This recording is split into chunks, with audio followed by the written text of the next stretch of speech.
Alexa Clay, we watch a lot of economies here at the street, developed, domestic, emerging markets, but we don't watch the misfit economy. So tell me what it is.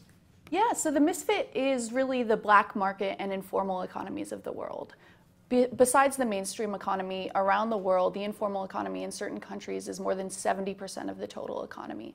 And it can equate to $10 trillion. So these are huge economies that are completely understudied. We spoke to hackers, to Somali pirates, to Amish camel milk traders, everyone that's part of the fringe economies, really. So let's talk about the hackers, because right now they're just scaring everybody. What can we learn from them other than to protect our personal devices and our bank accounts? Yeah, I mean, I think it's interesting. Many people think of hackers as people to fear, right?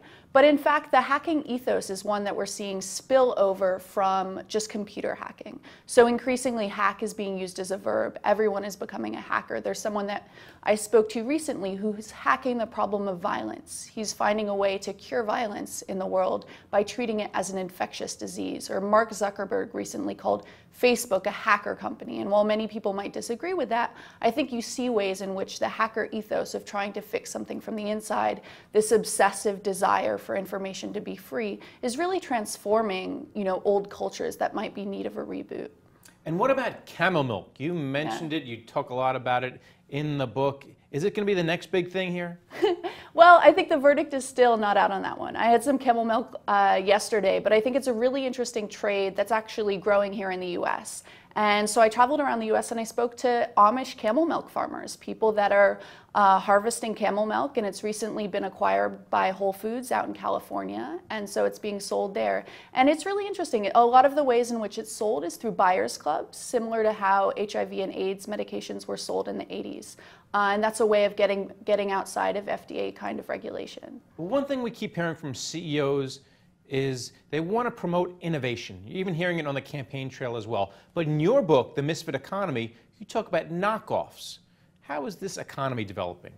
Yeah, so the knockoff economy was really looking at copycat innovators around the world. And what interested me first was studying historic copycat practices. So in the US, for example, it was really IP pirates that stole patents from Western Europe that were key to the US's industrialization in the 19th century. And so, that where we've come from now, Western companies are some of the ones that are the most stringent enforcers of IP protection around the world. But our history is actually it really goes against that. And so in India and China, you see all these types of copycat innovators.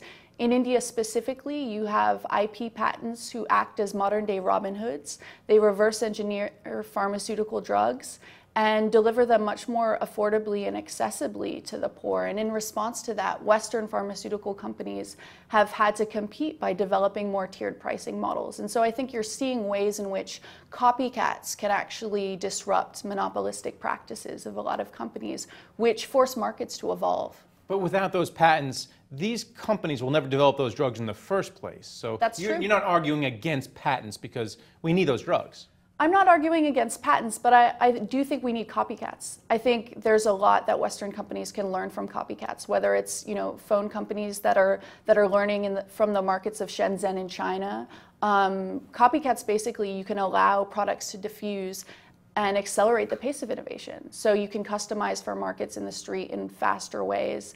You can develop really interesting pricing models and access routes much more affordably. And so I think we've always had copycats, throughout human history, and that's actually a really nice evolutionary pressure to get companies to innovate quicker. All right, and where will this misfit revolution take us? It sounds scary, but is there a nice end to it? Yeah, I think it's all about creating bridges between the informal economy and the mainstream economy. So some of the first conversations that I had were with drug dealers, people that ran drug businesses in the black market economy.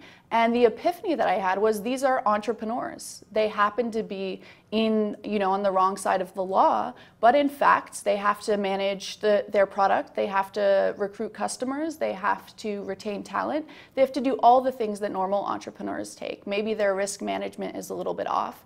And so how do we take folks like that and actually plug them into more formal entrepreneurial type activities? And the next thing to really think about is how how do we bring more misfit spirit and entrepreneurial mindsets into some of our older institutions and our older companies that are really missing out on the hustler instincts that might be at a point which is more stagnant? All right, thanks a lot, Alexa. Great, thank you. Thank you for watching The Street.